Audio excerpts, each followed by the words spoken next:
BCB যদি আমাকে দেয় আমি করতে রাজি আছি। যে জিনিসটার রেজাল্ট হবে না কেন হাসি মুখে গ্রহণ করব। ওভারঅল যদি আমি বলি আমাদের bowling attack outstanding. Liton, overall মনে হচ্ছিল যে বাংলাদেশ জয় পেতে পেতেও পাচ্ছে না ওয়ানডে সিরিজে, বাট ঠিক টি-20 সিরিজের আগে আপনাদের আসলে আলোচনাটা কি হয়েছিল যে টি-20 সিরিজে আসলে এরকম একটা দল যাদের পাওয়ার হিটিং এর দিক থেকে অনেক এগিয়ে থাকা, সবকিছু মিলে আপনাদের ব্যাক অফ দ্য মাইন্ডে কি কাজ করছিল যে আপনারা আত্মবিশ্বাসী ছিলেন আদৌ যে এদেরকে হারাতে পারবেন এভাবে? দেখেন, যখন আমরা টেস্ট সিরিজটা খেলা শুরু করলাম, মানে আমরা যেহেতু মোটামুটি সবাই আমি যেহেতু বা আমরা কয়েকটা প্লেয়ার আছে যারা টেস্ট থেকে আছে, সো আমরা টেস্ট ক্রিকেটও খুব ভালো ক্রিকেট খেলেছি এখানে। তারপর ওয়ান ডে ফরম্যাটও আনফর্চুনেটলি আমরা জিততে পারিনি, বাট আপনি যদি দেখেন আমরা ওয়ান ডে ক্রিকেটটা খারাপ খেলিনি। তো ওই ধারাবাহিকতা একটা মাথায় ছিল, সবারই মাথায়, যে আমরা ভালো ক্রিকেট খেলতেছি বাট জয় পাচ্ছি না। আমার মনে হয় ওই বিশ্বাস তো সবার ভিতরেই ছিল। বাট অ্যাজ এ ক্যাপ্টেন আমি কখনোই বলিনি যে আমার সব কিছু উজাড় করে দিতে হবে। জাস্ট আমি বলেছি কারণ দে আর বেটার সাইড। আপনি এনি ডেতে তারা যে কোনো টিমকে ধ্বংস করতে পারে এবং তাদের হোম গ্রাউন্ডে।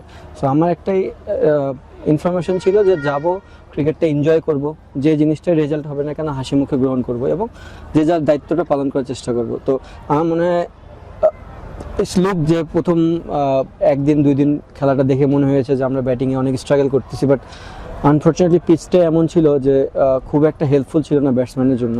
সো আজকে যখন দেখলাম যে উইকেটটা খুব ভালো, দেখেন আমাদের ব্যাটসম্যানরা কতখানি বোর্ডে একটা টোটাল দিয়েছে। বাট ওভারঅল যদি আমি বলি আমাদের বোলিং অ্যাটাক আউটস্ট্যান্ডিং।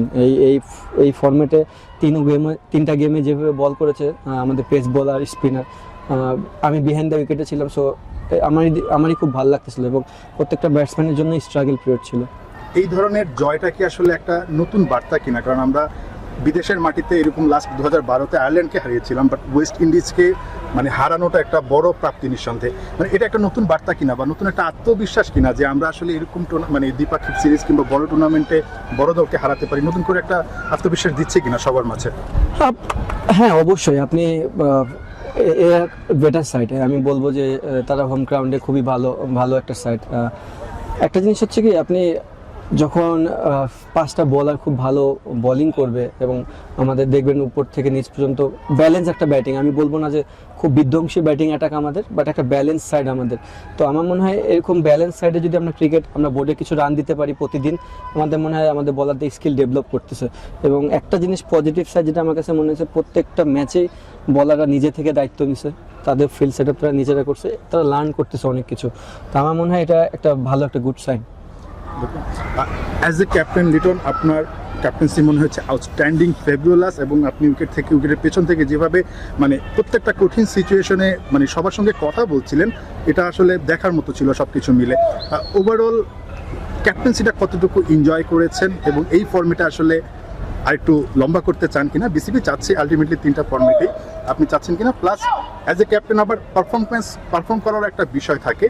তো ওভারঅল আপনার পারফরমেন্স নিয়ে কি বলবেন এবং ক্যাপ্টেন্সি নিয়ে আসলে আপনার ভাবনাটা কি? দেখেন, ক্যাপ্টেনশিপ নিয়ে যদি বলি, আমি বিসিবি যদি আমাকে দেয় আমি করতে রাজি আছি। এখানে দ্বিমত থাকার কোনো কথা না, আমি এটাতে এনজয় করতেছি।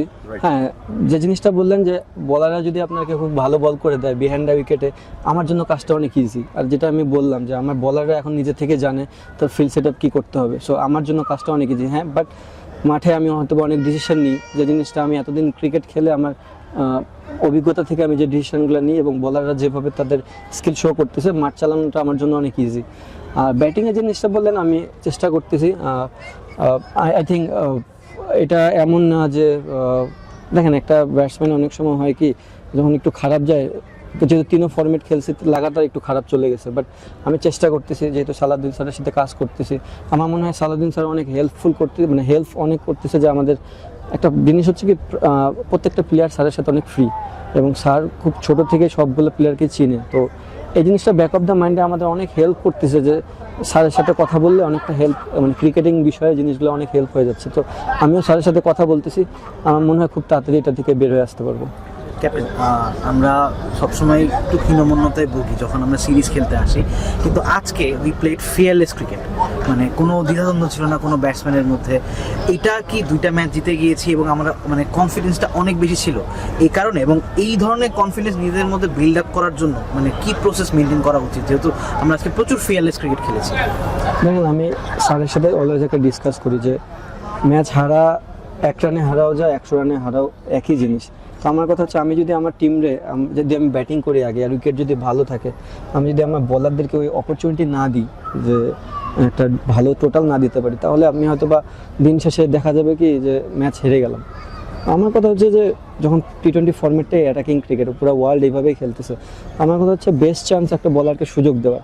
আপনি দেখবেন আজকের উইকেটটা খুব একটা মানে বলিং ফ্রেন্ডলি উইকেট ছিল না। আমরা যেভাবে ব্যাটিং করেছি প্রথম থেকেই, মানে ইমন অনেকদিন পর ক্রিকেট খেলতে আসে, যে স্টার্টটা দিয়েছে এটা অ্যামেজিং এবং প্রেশারটা অনেকটা রিলিফ করে দিয়েছে ফার্স্ট পাওয়ার প্লেতেই। মানে এই জিনিসগুলো খুব ইম্পর্টেন্ট ছিল। যখন আমি ফার্স্ট বল খেলি আমার কাছে মনে হয়েছে যে এই উইকেটটা 160 উইকেট না, তো আমাদের কীভাবে 180-তে যাওয়া যায়, আমরা ওই প্রসেসে আগাচ্ছিলাম। এর মধ্যে হতে পারতো যে আমরা খুব তাড়াতাড়ি অল আউট হয়ে যেতে পারতাম, বাট আমরা চেয়েছিলাম যে ব্যাটিং ইউনিট আমাদেরকে বলারদেরকে একটা ভালো টোটাল দিতে, বাট বলাররা শো করেছে যে কোনো উইকেটে তারা ভালো বল করতে পারে। দেখা যায় যে একটা অবস্থায় যে 6 উইকেট পর পরে একটা জায়গায় যে একটা জুটি হয়ে গেছে, আপনারা পারেন না। এখানেও প্রথম ম্যাচে কিন্তু এরকম একটা অবস্থা হয়ে গেছিল, একটা জুটি বেঁধে গেছিল। বাট অনেকটা যেটা নাহিদ বললো যে আপনার ক্যাপ্টেন্সির অনেক প্রশংসা করছেন যে ওইখানে একটা কিছু করছেন। আপনার কি ড্রেসিং রুমে বা কোচিং স্টাফ সবাই আপনারা মিলে কি আর কোনো আলাদা আলোচনা করছেন যে এইভাবে এই গিটটা আমরা কীভাবে চালাতে পারি, যে একটা জুটি হয়ে যাচ্ছে ভাঙতে পারছি না, নাকি জাস্ট আপনি মাঠে আপনার চিন্তা থেকেই এইভাবে সেটা করে? দেখেন জিনিসটা হচ্ছে এটা আমি বলবো না, যেহেতু আমি ক্যাপ্টেন ছিলাম আমার ডিসিশনের প্রাধান্যটাই বেশি ছিল, তো আমি যে ডিসিশন নিয়ে চিন্তা করেছি আমি সেই ডিসিশনটা নিতে পেরেছি। তো আমার মনে হয় আমরা ওয়ানডেতেও খারাপ করিনি, আনফর্চুনেটলি তারা ভালো ক্রিকেটও খেলেছে।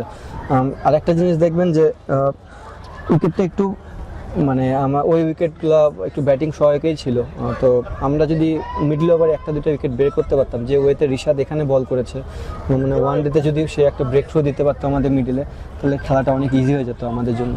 আরেকটা বলছেন যে বারবার বোলিংয়ের কথা বলছেন, এখানে যদি আলাদা করে ব্যাটিংয়ের কথা বলি, শামীম এবং জাকির আলী যেভাবে দুইটা ইনিংস খেলেছেন বা আগামী শামীম যেভাবে খেলেছেন, আলাদা করে এই দুজন তো হয়তো বা বিশেষ করে শামীম তো অপ্রত্যাশিত এখানে, হয়তো বা দলে শান্ত কিংবা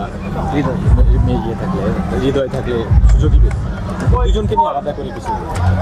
দেখেন আপনি যদি ওভারঅল টিমটা দেখেন, টিমটা কিন্তু খুব T20 ফরম্যাটে খুব শক্তিশালী একটা দল না, বাট আমাদের যেটুকু ছিল এর ভিতরে আমাদের জাকিরের কথাটা স্পেশালি বলতে হয়, কারণ টেস্ট থেকে শুরু করে ওয়ানডে থেকে শুরু করে তিনও ফরম্যাটেই ও ধারাবাহিকতা খুব ধরে রেখেছে। তো এটা একটা প্লেয়ারের জন্য, একটা ব্যাটসম্যানের জন্য বড় পাওয়া এবং বাংলাদেশ টিমের জন্য বড় পাওয়া।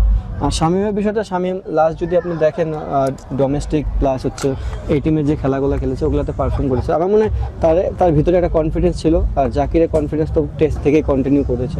আমার মনে হয় এটা অবশ্যই বাংলাদেশ টিমের জন্য বড় পাওয়া, যে আমরা লোয়ার অর্ডারে এখন পাওয়ার হিটার মানে খুঁজে পাচ্ছি এবং আরও ডেভেলপমেন্টের জায়গা আছে, বাট আমার কাছে মনে হয় এখন পর্যন্ত এটা বড় পাওয়া। ক্যাপ্টেন, আপনি দারুণ ক্যাপ্টেন্সি করেছেন, সেটা প্রশ্ন হয়ে গেছে। আমার প্রশ্নটা হলো, ক্যাপ্টেন্সি করেছেন, দল জিতেছে, 3-0-তেই হোয়াইট ওয়াশ করা হয়েছে ওয়েস্ট ইন্ডিজকে।